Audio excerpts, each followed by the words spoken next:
Amber Durant, the broker and owner of this office, and today she's going to share with us 10 things a new agent can do to set themselves apart in the real estate market. Amber's been an agent for a while now, and she knows what works for her, so she's going to share some of the things that have worked for her over the years. Yep. Let's start. There are lots of things a new agent can do. Lots of tricks, lots of ideas, lots of marketing ideas. These are just kind of some of the simple things that I do that I think have kind of set me apart over time, and things that have worked for me. So the first one is answer your phone. I have so many times where I've asked them, they've called me, and I'm talking to them about real estate, and I'll say, so how did you get your number? And they'll say, well, you weren't the first person I called. You weren't the second. You were the first one to pick up your phone. Wow. So I think picking up your phone is huge. It's huge for a client. It's also really huge for other realtors. So pick up your phone, be available. You're never going to have life-work balance in real estate or mortgages, so give up that ghost and just be there, be available. Next thing is don't be an asshole. Be nice. Be nice to the people you work with. Be nice to other agents. Be nice to your clients. If you have an issue with another agent and you're having difficulty, really just be nice. It goes a long way. It's not about you. It's not about your feelings. It's about the transaction and your client. I was going to ask you what being an asshole would be like, but I think you kind of, you explained what to do, so don't do the opposite. Yeah, I think it's just be in there for your client and don't make it about you.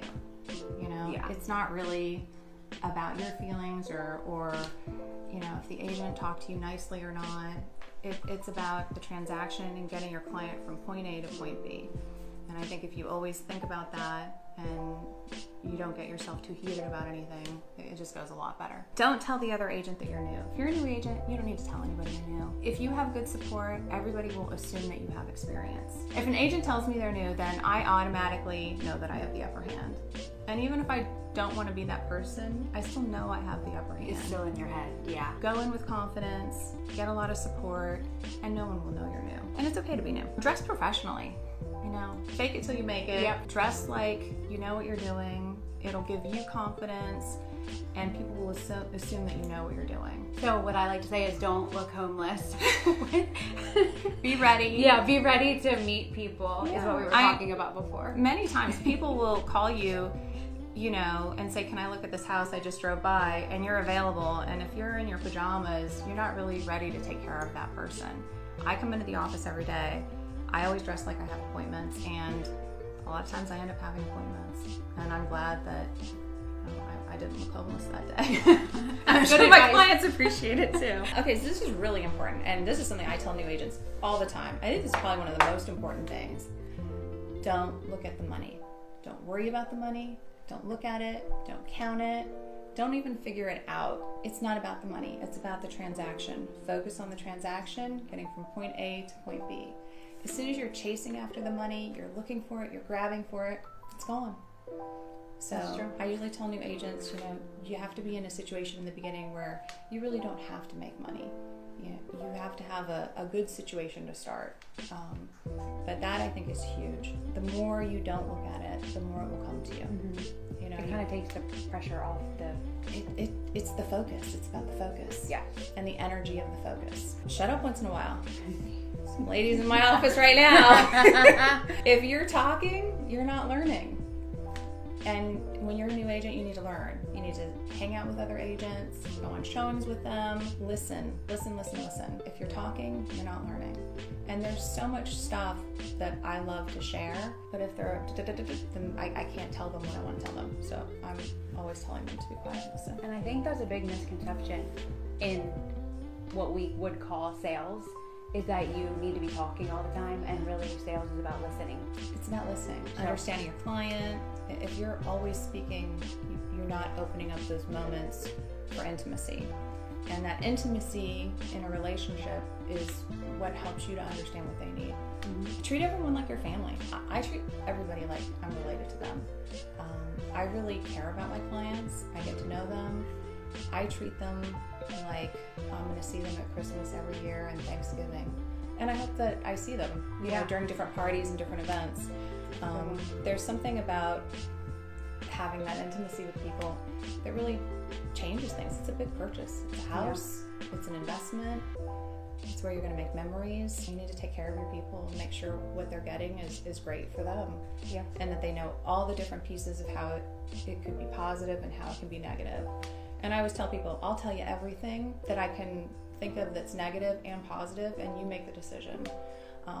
But it's important that they know who your client is. So sometimes as a new agent, you end up in situations where you kind of don't know what the answer is or how to handle it. If you always look back and you think about who your client is and answer that question to yourself, the answers usually become pretty clear. So if there's ever any doubt, know who your client is. Always tell the truth. It's a huge one. It's simple, it's stupid simple, but you don't have to have all the answers. I've been in this business a long time, and I don't have all the answers, frequently. And I'm the first one to say, I don't know, but I'll get you the answer. And then get them the answer. Right. And that goes back to, even if you're new, we don't all know the answers, no matter how long we've been in the business. So it's okay to be new and not know and just go find out. And I think a lot of times new agents think that they're supposed to know all the answers. I don't know. I never know all the answers. Yeah. What's in a community, what's part of it, what's not. If I don't know, I'll be the first one to say, I don't know. Yep. And it's okay to not know. Yeah. Just get the answer, and then you've learned something, and you can pass that on to your client, and you've provided value too. You've said that you're going to do something and follow through. Know your terminology. So mostly we deal in Cecil County here. You've got wells, you've got septics. You need to really understand what those are. You know what a cesspool is.